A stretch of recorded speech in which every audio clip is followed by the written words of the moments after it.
നമസ്കാരം എല്ലാ സുഹൃത്തുക്കൾക്കും ഒരിക്കൽ കൂടി ഫുട്ബോൾ കിക്ക് എന്ന യൂട്യൂബ് ചാനലിലേക്ക് വീണ്ടും സ്വാഗതം. Kerala Blasters versus Odisha F C മത്സരം അല്പസമയത്തിനകം ഒഡീഷ എഫ് സിയുടെ ഹോം ഗ്രൗണ്ടിൽ വെച്ച് നടക്കുകയാണ്. കേരള ബ്ലാസ്റ്റേഴ്സിൻ്റെ എവേ മത്സരമാണ്.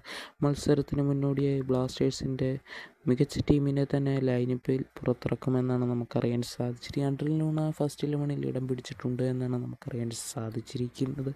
എന്തായാലും കേരള ബ്ലാസ്റ്റേഴ്സ് 3 മത്സരങ്ങൾ കഴിഞ്ഞ് 4ാമത്തെ മത്സരത്തിന് ഇന്നിറങ്ങുമ്പോൾ ഇന്ന് കേരള ബ്ലാസ്റ്റേഴ്സ് വിജയിക്കുമോ അതോ ഇന്നത്തെ മത്സരവും തോൽവി ഏറ്റുവാങ്ങുമോ എന്നെല്ലാം കണ്ടു തന്നെ ഇരിക്കണം. എന്തായാലും ബ്ലാസ്റ്റേഴ്സിന് വേണ്ടി ആര് ആദ്യ ഗോൾ നേടുമെന്ന് കമൻറ്റ് ബോക്സിൽ അറിയിക്കുക. ഇന്നത്തെ മത്സരത്തിൽ ബ്ലാസ്റ്റേഴ്സിൻ്റെ മത്സരം എങ്ങനെ കാണാമെന്നുള്ളതിനാണ് നമ്മൾ പറയുന്നത്. മലയാളം കമൻട്രിയോടെ ഏഷ്യാനെറ്റ് പ്ലസ് എന്ന ചാനലിലൂടെ നിങ്ങൾക്ക് കാണാൻ സാധിക്കും. അതേപോലെ തന്നെ ജിയോ സിനിമ എന്ന ആപ്പിലൂടെയും അതേപോലെ തന്നെ ഇംഗ്ലീഷിൽ സ്റ്റാർ സ്പോർട്സിൻ്റെ ചാനലിലെല്ലാം നമുക്ക് മത്സരം കാണാൻ സാധിക്കുന്നതാണ്. വീഡിയോ നിർത്തുന്നു.